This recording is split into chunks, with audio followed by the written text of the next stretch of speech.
Ito na guys, yung ano, na strip ko na yung crankshaft niya, natanggal ko na siya.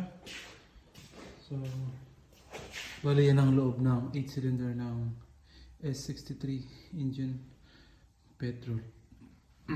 So yung crankshaft niya is, yan no, hindi pa rin natanggal yung mga bearing. Talagang grabe.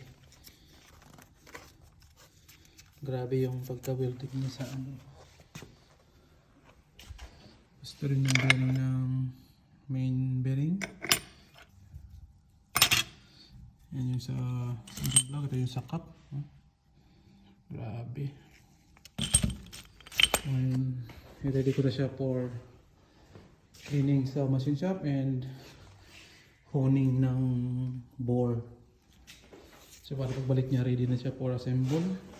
Hopefully success ang ating pag-rebuild nito at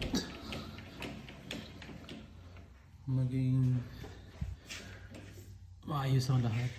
Then I will update you when this engine block and head was ready for assemble and ready cleaned. Update ko kayo ulit guys kung anong balita dito. Thank you.